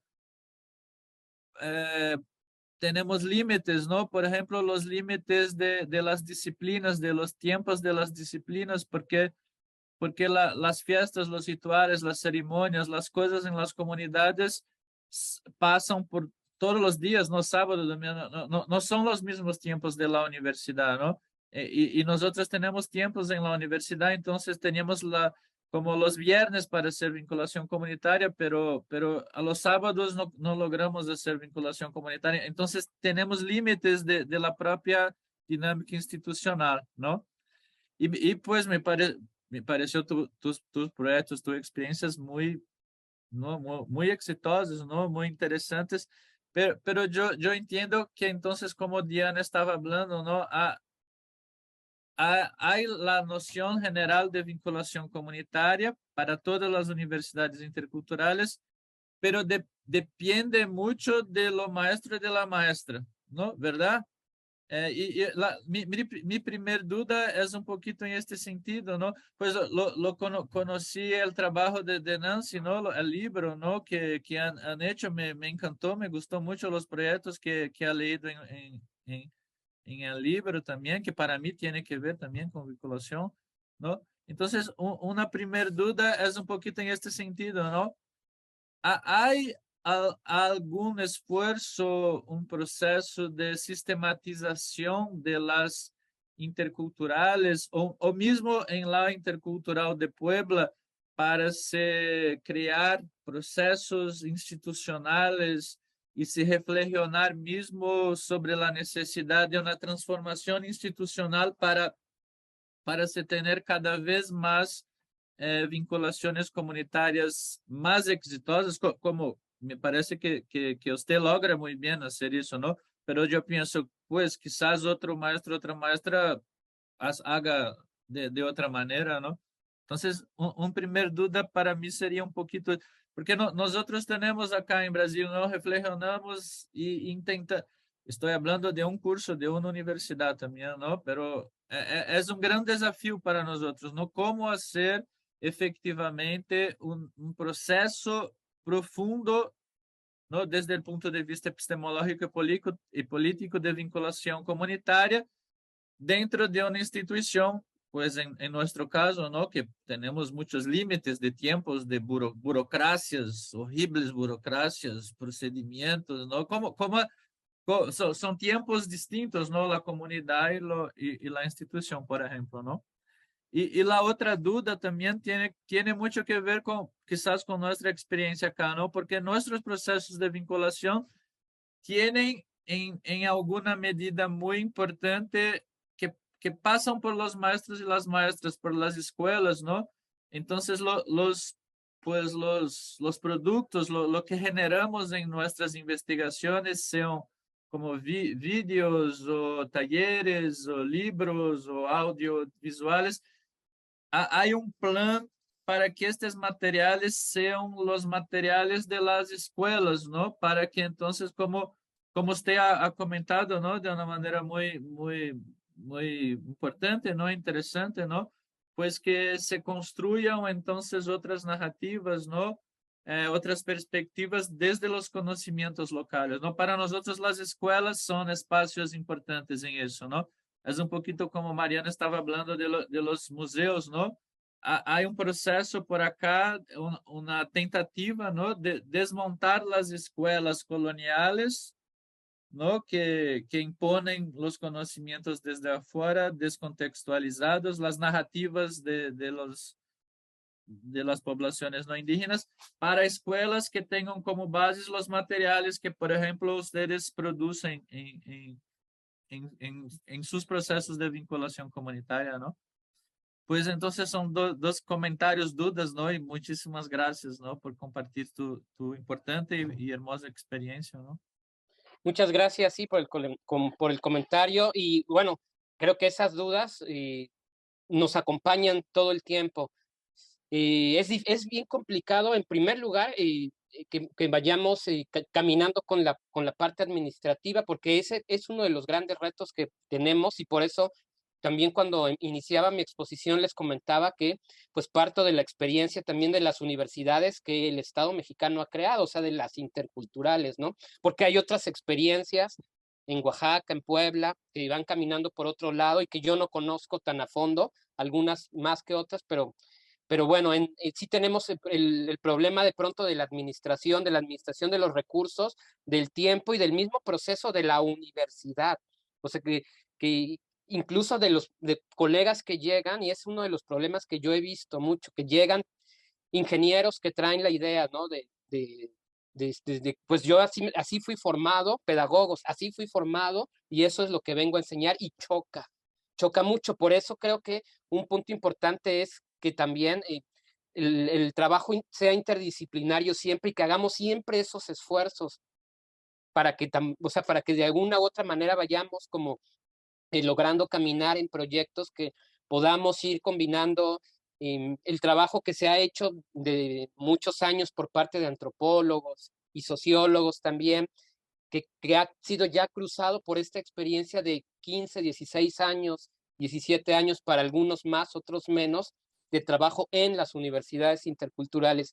Y creo que se empezarán a producir esos materiales. Ya hay algunos trabajos, hay esfuerzos, hay ya libros sobre vinculación comunitaria, ¿no? Pues, por ejemplo, el trabajo que están haciendo en la Universidad Veracruzana, en investigaciones educativas, ahí hay esfuerzos en los posgrados, los trabajos, creo que muy importante, de la maestría en ambientes interculturales de aprendizaje, que aquí está la doctora Nancy, que también yo he tenido la oportunidad de colaborar ahí. Vamos, creo que formando también con este enfoque a los estudiantes que están ahí, y creo que ellos tendrán que ir pues dialogando con estas otras formas, ¿no? A final de cuentas, sí, el modelo educativo intercultural se está construyendo y pretende ser distinto, pero no ha podido también serlo del todo. Y por eso yo llamaba la atención de que rumbo a los 20 años de las universidades interculturales sí deben de venir serios y fuertes críticas para construir también, ¿no? Y concentrarnos también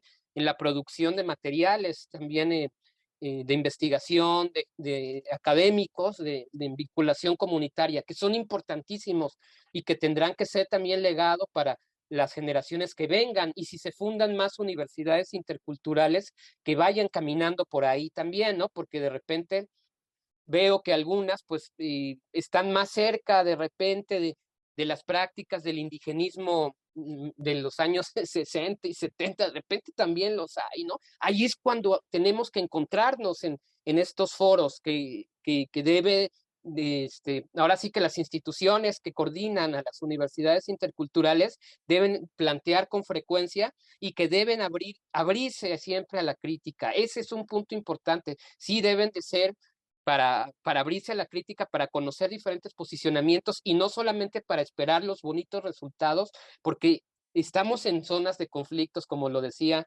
y lo decía muy bien Diana hace rato, ¿no? Porque no estamos trabajando en zonas fáciles, en zonas donde hay migración, donde hay violencia, donde hay muchos problemas fuertes, ¿no? Entonces tienen que venir también esos esfuerzos por parte de la administración pública por entender a la vinculación comunitaria, y la vinculación comunitaria caminar con la administración pública. Todavía no sé cómo, pero debe de venir por ahí, porque sí, o sea, de repente sí hay puede haber hasta simulación de repente en algunas cosas que se llegan a presentar, ¿no? Y hay experiencias muy buenas que no se están presentando, y también probablemente no se animan algunos colegas a presentar. Entonces eso sería como mi reflexión. No tendría como una respuesta completa a esto. Creo que estamos caminando en ello, creo que hay que producir, y creo que algo muy importante es que tienen que venir posgrados, más posgrados también, que vinculen a las licenciaturas, y que se trabaje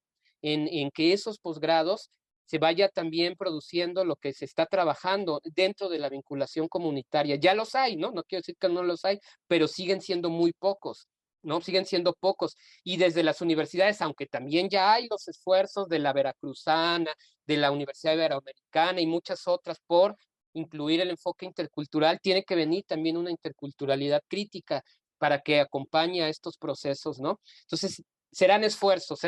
Creo que estamos frente al reto de los 20 años, es lo que podía decir por ahora, de que frente a estos 20 años, la universidad intercultural, las universidades interculturales se posicionen también ya en cuestiones muy peculiares, y la vinculación es una de ellas, y que podamos mirar también otras experiencias que se hagan en diferentes países. Y creo que nos sirve mucho este grupo de trabajo, ¿no? De cartografías interculturales para ello, para ir construyendo, compartiendo y aprendiendo de otras experiencias.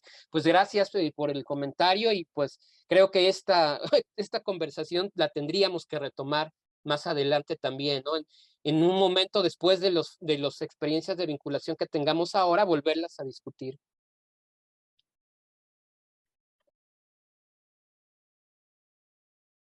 Muchas gracias, Felipe. No vi más peticiones a la palabra. Si no tenemos...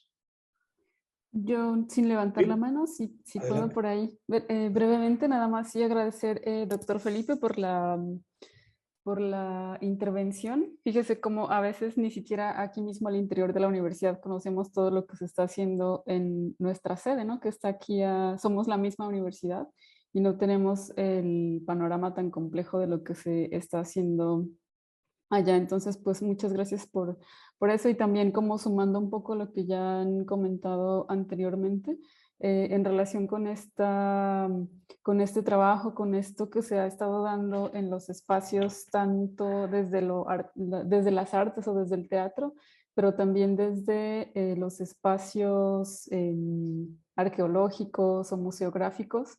Me parece que ahí en lo que usted refería como la idea de tienen la zona arqueológica en el patio de su casa. Me parece que ahí hay una oportunidad muy importante justamente para poner la idea del patrimonio cultural a disputa, ¿no? ¿A quién le pertenece? ¿De qué manera le pertenece? ¿Y cuáles son las formas de apropiarse de la propia gente? Y en particular de los estudiantes que están teniendo como ese doble lugar de ser al mismo tiempo quienes están formándose, pero que también son parte de las comunidades, ¿no? Ellos tienen ahí un lugar muy, muy, muy interesante para estar jugando un papel en ese sentido de la disputa por la apropiación de ese patrimonio. Me parece que ahí es algo muy interesante que está ocurriendo. Y también en otro sentido, de la vinculación comunitaria, que hoy está siendo como el centro del diálogo. También desde lo que han estado comentando, me parece que con toda la complejidad de las diferentes formas de hacer vinculación que hay en las universidades interculturales, pero también en otros espacios, como decía el doctor Alexandre, ahí aún sin llamarle vinculación comunitaria, pero hay algo, ¿no? Hay una práctica que se asemeja a lo que estamos buscando con este eje. Lo estamos buscando de diferentes maneras, lo estamos llamando de diferentes maneras, incluso aunque lo llamemos vinculación comunitaria al interior de las interculturales en México, de todas maneras se va haciendo a veces como se puede, ¿no? Como los contextos lo permiten, como los recursos lo permiten, como las complejidades administrativas lo permiten, como los tiempos lo permiten, con todos esos factores ahí interviniendo. A mí me parece también como un poco en la idea que planteaba el doctor Fernando al inicio, que hay ahí una oportunidad sí de hacer como una meta reflexión también desde el lugar que tiene usted, porque tiene experiencia, diversas experiencias, ¿no? No solamente esta en particular del sur de la UIEP, sino también en otras interculturales, y como para poder ahora retomar y señalar qué es lo que se está haciendo desde esta experiencia, qué se está haciendo en el sentido de qué está habiendo desde la reflexión y desde los posicionamientos políticos, epistémicos de las y los estudiantes, ¿no? En ese lugar tan complejo que están ustedes, ¿no? Eso sería. Muchas gracias por la intervención. Sí, gracias, doctora Nancy. Sí, mucho gusto saludarla. También por este medio nos encontramos, ¿verdad? Y sí, seguirlo trabajando. Creo que las semanas de vinculación, los foros que vayamos a tener de vinculación en la UIEP internos tendrán que ser, creo que de otra forma, y combinar las prácticas que están haciendo y conocerlas más, ¿no? Y sí, los procesos de administración habrá que incluso cuestionarlos y seguirlos trabajando, y habrá que seguir escribiendo, y necesitamos pues seguir trabajando en conjunto de forma colaborativa para tener esos productos, resultado de estos procesos de investigación en los trabajos que estamos haciendo de vinculación comunitaria, para que se siga los próximos años manteniendo el eje de vinculación comunitaria en las universidades interculturales tan importante. Gracias, doctora, y gusto saludarla como siempre.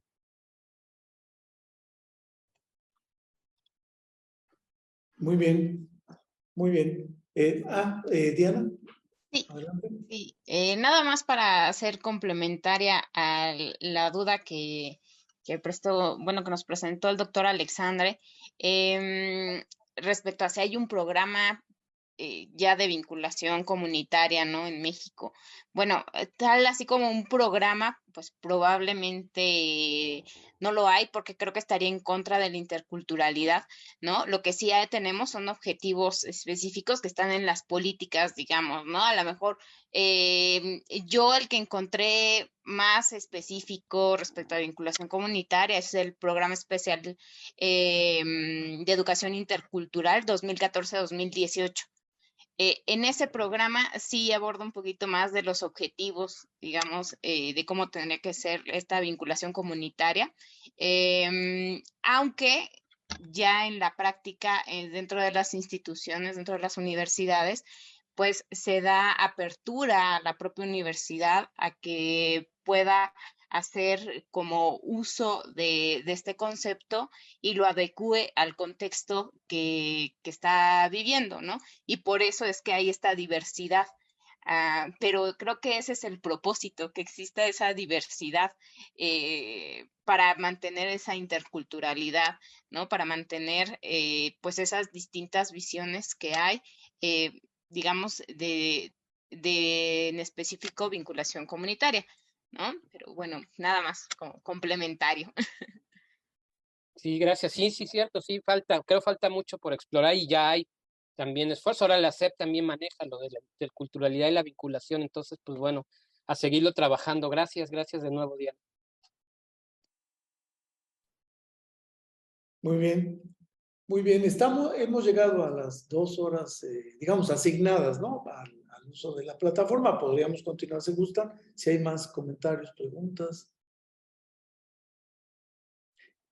Yo aprovecho para hacer el recordatorio que tenemos 2 convocatorias al grupo de trabajo para contribuir con material, para publicar en el proyecto que presentaron las compañeras de Brasil, del norte de Brasil, Elis Barros, recuerdan muy al inicio de nuestras sesiones, ellas, tanto Karina como Elis, nos invitaron a colaborar en un libro que están preparando, un proyecto editorial, y pues yo quería recordarles, porque creo que hay muy buen material en cada una de las gentes que han intervenido, y ahora con las intervenciones de ustedes en diversos temas, creo que hay suficiente para poder contribuir, lo mismo que la invitación que hiciera Stefano Sartorello hace algunas sesiones también para otro libro, ¿no? Donde también nos están invitando, ¿no? A colaborar. Entonces yo les quería recordar, creo que vale la pena, los temas en general que estamos tratando son de primera línea, de primera importancia, de alto contenido, ¿cómo diría yo? De alto contenido, digamos, de una densidad, mejor dicho, de una densidad que puede realmente contribuir a este debate, ¿no? A estas preocupaciones que ustedes han externado. Creo que inclusive efectivamente el momento, en el caso mexicano, ahorita el momento está así, ¿no? Se están fundando un montón de universidades en la línea de los Benito Juárez. Por ejemplo, la compañera Lorena, que lamentablemente salió de la sala, ella está ahí y justamente la licenciatura que están ofreciendo es lengua y cultura, por ejemplo, ¿no? Entonces ahí hay un diálogo con ustedes allá, con Puebla, y seguramente con más experiencias, ¿no? Entonces, bueno, yo quisiera insistir, ¿no? Que tendríamos que aprovechar esa oportunidad de poder contribuir con un material, ¿no? Para las publicaciones. Les podemos pedir, si gustan, yo puedo volver a pedir las especificaciones, tanto de las compañías del norte, de allá de Amapá, ¿no? De Amapá, la Universidad Federal de Amapá, como de lo que Stefano a través de la Ibero, ¿verdad? ¿Es en la Ibero, Alexandre? Sí, ¿verdad? Okay. Sí, es una chamada para na revista de educação de Ibero.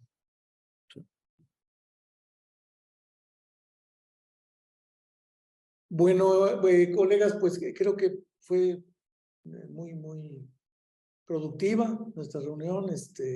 pues yo estoy muy agradecido y espero que sigamos así. Tenemos ahí el calendario. No olviden, ¿no?, que tienen ustedes la liga a una carpeta en Drive. Ahí coloqué el material ya de teatro, el de Boal, y hay otras cosas que se fueron acumulando ahí de las anteriores, ¿no? También, por supuesto, está abierto. Ustedes pueden ir depositando ahí los textos o materiales que ustedes consideren apropiados para contribuir al debate y a la información que estamos manejando todos, ¿no? Pues muchísimas gracias. Nos despedimos para la siguiente, próximo mes, exactamente. Déjenme ver, a ver si logro aquí rápidamente habilitar. Tendríamos, sería la fecha de, a ver, acá.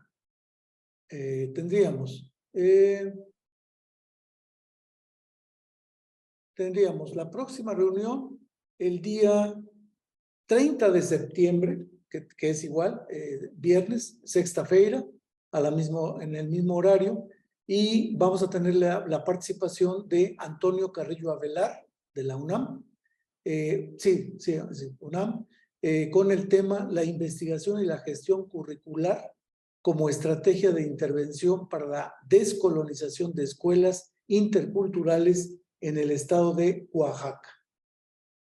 Pues muy a propósito, ¿no?, de lo que hemos estado conversando.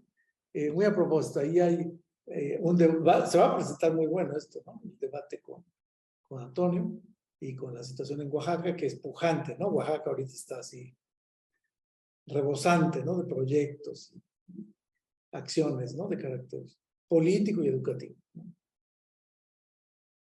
Muy bien, pues próximo mes, compañeros, compañeras. Gracias.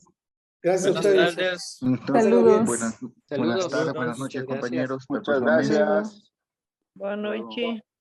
Buenas noches. Hasta luego. Gracias.